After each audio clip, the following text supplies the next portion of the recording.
Every 3 years, the Construction Industry Training Board is required to seek a mandate from the construction industry to continue demanding a levy to fund industry-wide training initiatives.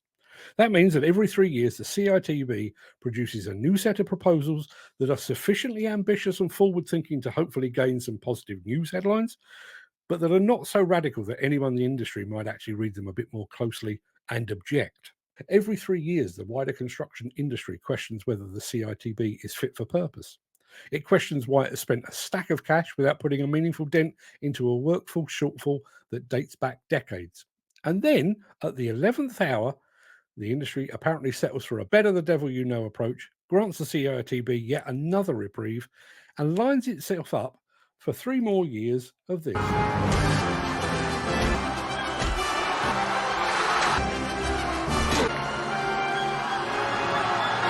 By every metric and measure, the CITB is falling short. They tell us regularly about how many people the industry needs to attract if it is to meet demand, but it offers and provides no solutions. It's presided over a competence card scheme that is bloated, disjointed, excessive, misguided, and short sighted in roughly equal measure. It spends some of its levy cash on reports telling the industry things that it already knows. There are too few women in the sector. Thanks to Brexit, we now have a shortfall of migrant labour. Young people would rather do just about anything than wear a hard hat. Despite all of this, the CITB has an ace up its sleeve.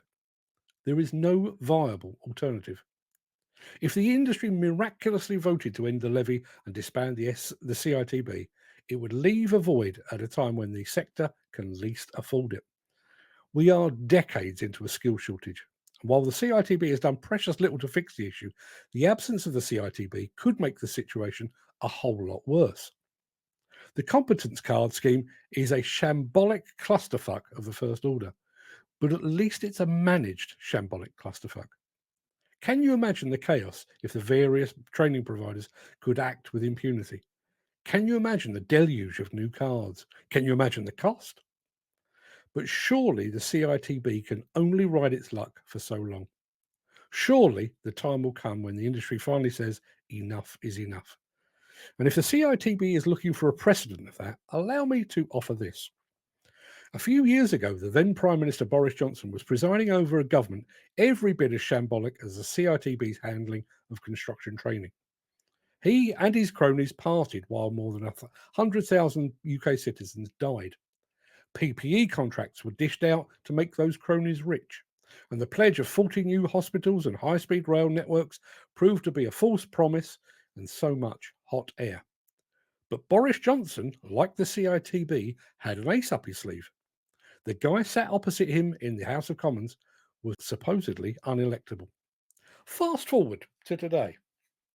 Boris Johnson is an embarrassing side note in the pages of history.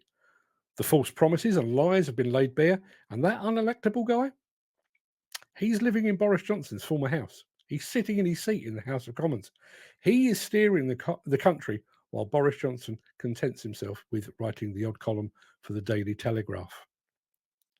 Now, despite my personal reservations over the CITB, I'm not expecting any form of revolution. Instead, I'm expecting precisely what I've seen countless times before. The industry calling for and demanding changes before the levy vote, before sticking with the status quo when the time comes to put a cross in the box.